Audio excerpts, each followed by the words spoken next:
Well, it was a great night for UCF.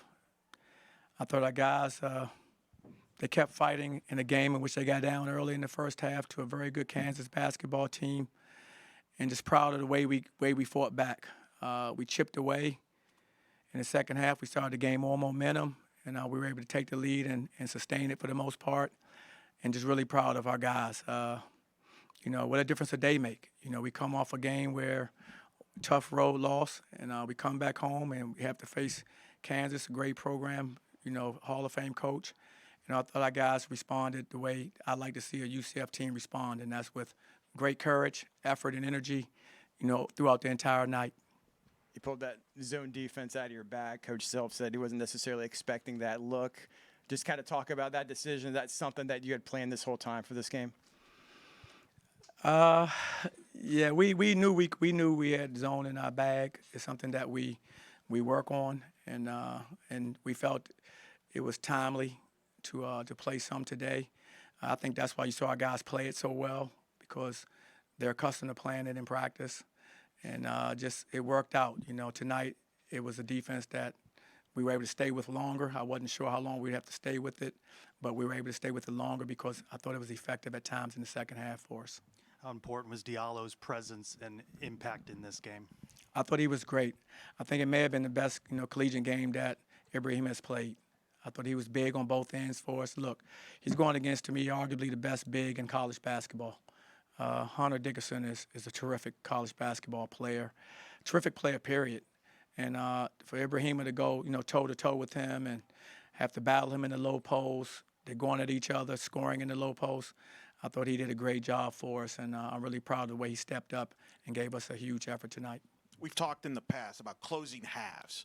That first half, the way you closed to get yourself back into single digits, how pivotal. Coach Self said that decided the game. What did you see different there at the end of the half after you were down double digits?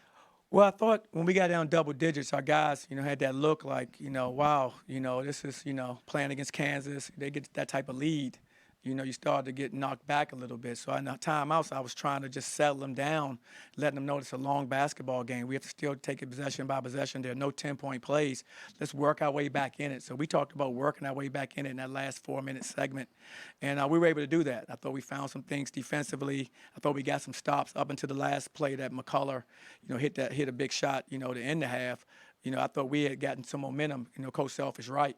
And we were able to use that same formula in the second half as we continued, and I thought it was good for us as well. Johnny, there's a great video of you circulating on social media of screaming into the camera, celebrating in the court storm. Just how nice is it to just take a moment and enjoy it, a culmination of so much hard work here at UCF? You want to enjoy it. I've been part of basketball for like all my life, and you want to be in moments like this. And you want our students to be in moments like this. I mean, how good were they? They stormed the court, and so I was having fun with them. They were having fun with me, and that's what you want. That's what you're in it for. And so I think we all have experiences tonight that they're going to remember for the rest of their life. When they come back to UCF, their 5th, 10th, 20th, alumni reunion, they're going to remember being in this arena and having an experience like this against a storied program. Johnny, when speaking with you, you always say for the Big 12 and UCF, we belong, we belong. This is a game that no one had you winning outside of yourselves. Do you feel like you made a statement, and do you send a message to the Big 12? Well, I mean, we realize that, we've played 2 Big 12 games, and we have 16 more to go. And they're all going to be just like this. There are no nights off. Every team is very, very good, and we have to prepare the right way. And if we don't feel we belong, then we're in the wrong conference, And so I want our guys to understand and feed off that energy. And so that's what I started saying, we belong. Because I want them to, every day we go out there, understand that, because I'm sure they're hearing all different type of messages, where we're projected and all these things in the conference. And I want to make sure I fight that with the positive energy and positive messages that we should have, because we can compete. And I thought our guys did a great job of showing that we can compete in this evening's game. You guys had 7 blocks tonight, and 2 of them were out on the three-point line. Was that a point of emphasis, putting the pressure on them? Definitely. We wanted to, they're a terrific team. I think if you lay back and if you let them get comfortable. And that's not our style. Our identity is to get up in you, to press you. And we're not changing our identity for any teams. Like we were saying before, we prepare the same way for every opponent. And so for us, it was stick to our game plan. We know what our strengths are. Let's continue to do them. We believe in them. They've been effective for us most of this year. And we did that tonight. So, I think for us to turn them over 18 times, I mean, they're a phenomenal offensive team as far as taking care of the basketball, as far as assisting, baskets. And so to turn them over 18 times, when I looked at the stat sheet, I knew we were working really hard to accomplish that. And that's our identity. That's who we have to be. How did that ejection earlier on in the game affect the game plan for you guys? It did alter it because, Scylla is an important piece for us on the floor as well. He plays multiple positions. He gives us depth at the center position at 7 feet, but he also plays the 4 for us. So we were, somewhat limited in what we could do with him out for sure. But it was a lesson learned. It's something tomorrow morning when I meet with him and we watch tape, we'll have that discussion about the do's and don'ts, what you can't do at this level. And so that's something that, we got to keep teaching. He's a young player. He's still learning. And he knew it was a mistake. He apologized for it. And then we move on. You've talked about strength in numbers and your depth. Is this the deepest team that you've had since you've been here? Because it looked like you were the fresher team at the end. Kansas is not as deep so far at this point of the year than you are, and it showed with the defensively, especially getting so many deflections and turnovers. Well, absolutely. We want to play with great energy and activity, as you mentioned, because our strength is in our numbers. And you look at the teams that, we face, using Kansas as an example. I mean, they have some terrific, terrific players. I mean, they're 1 through 5. I mean, every team in the country would take those players. And so what we want to do is, we understand as we go through 6 through 10, we can have advantages on teams because of our depth and our experience with that depth. And so we've kind of played that way all season. That's been part of our identity as well. And I thought tonight, I thought we did kind of wear them down a little coming down the stretch. They weren't as fresh. And that's what we have to be able to do to have a chance to compete, in this conference. From a defensive standpoint, how important was CJ in a game like this? He could guard anyone on the court, and he got 3 blocks tonight. CJ was really important. He's still, finding his way, getting his sea legs because he's been out for quite some time. And it just doesn't happen overnight. Then you thrust him into 1 or 2 games, and then you go right to Big 12 play.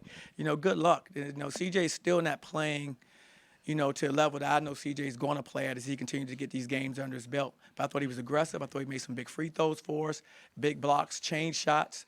I mean, he's a difference maker. And I thought his presence on the floor was important for us as well. It was mentioned a couple minutes ago that you guys had 7 blocks in the game. You guys are just outside the top 10 in that category coming into the night. So what's been consistently working for you guys, whether it's at the rim or on the perimeter as far as blocking shots? Just our overall activity. We want to play with, like you said, great energy. Our guys are active defensively. We have a lot of guys that are capable of they have good timing. They can time shots or change shots, whether it be on the perimeter or inside. And so that's something that I've learned about our team, over the last few months, that they're capable of making plays, on their man when they're shooting the basketball. And we have to be, we have to kind of continue to grow in that area so we don't foul. But I like their instincts, their ability to block and change shots. Johnny, last time we spoke, you spoke about building a tradition with the fans here at UCF to pack out the arena whenever there's a home game and have the loudest arena in all of Big 12. Do you feel like they accomplished that? Because there seems there wasn't a moment where the fans weren't sitting down and yelling to the top of their lungs. No, absolutely. I've seen it like this on several occasions with a few opponents and that we've played over the years. And so I know it has a chance to be special, this environment. We just have to make, this is the, probably entertainment capital of the world, definitely in our country. And so for us, it's important that we can be one of those attractions too, with our students, with our, local, support in our community. We want to be one of those attractions. And the only way you can become one of those is to have success and to be in moments like this and games like this, but also to win games like this so they can see what's possible. And I think they will come out, and the more they come out, the more our players will represent this community in a great way. Johnny, I know you said earlier this week, and you said it again tonight, that this team doesn't falter in their belief that they belong here. But for a student athlete to see it happen, to actually make it happen, what does that do for their psyche, their mentality as they move forward? Excuse me. No, I understand. I think it just gives them, amazing confidence now because, like you mentioned, a great point. We can say that, but until you get some wins or a win under your belt, it's still that uncertainty there. But now I think it kind of puts a stamp that, no, we know we can win. We know we belong. Then we have to go out every night like tonight, because every one of the next 16 games are going to be the exact same. And so we need to prepare that way. What do you and your staff have to do now? You had the build up to that first game and the letdown of losing. Then you have this moment, and it doesn't get easier. You've got a big opponent. Exactly. How do you manage that as a coaching staff? We have to keep our guys level. In my conversation with our players, we'll enjoy it to midnight. After that, it's over. It's next play. Because we know we have BYU coming. They're a very good basketball team, had a great preseason, with top 25 team, top 20 team in the nation. And that's how it's going to be every night. So if we dwell on a game that's in the past, whether the game we lost to Kansas State or this game that we won versus Kansas, we can't live in either one of those moments. We have got to move forward, and we have to understand, stay grounded, and, tune out all the noise. I know as a staff we can do that, but we need these young people to tune out the noise and concentrate on the next opponent that we have, and it's going to be another really good team. Did you see them do that after the Kansas State loss, that they switched that gear and focused?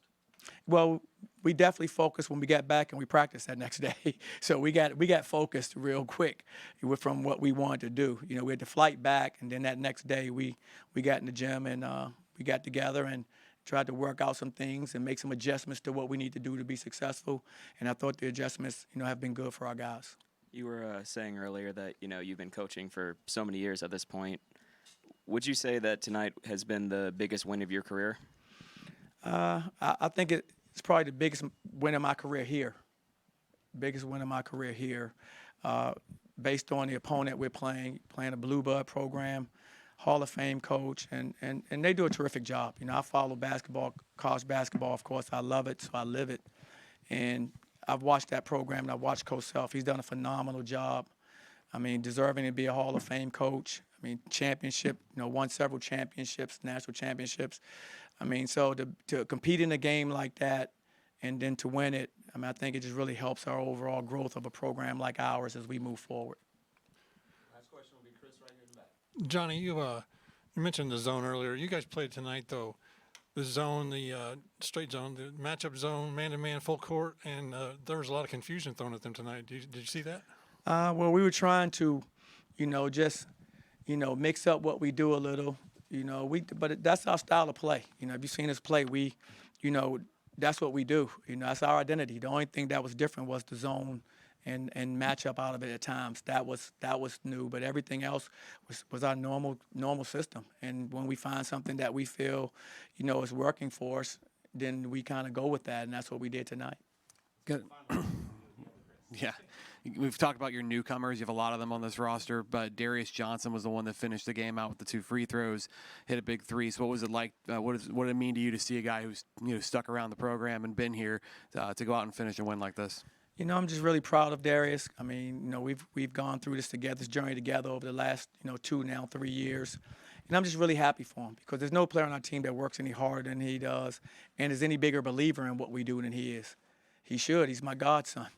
So, so for him, I'm just really, really happy because, for him to have this type of moment, to make the big plays that he made down the stretch, and his best basketball still ahead of him as he, moves forward. And as we move forward, game by game in this conference, because he's capable of playing at this level, and I think he showed it tonight. Perfect. Good stuff. Thanks so much, Coach. All right, guys. Exactly, right? Exactly. He's Tracy. You're right.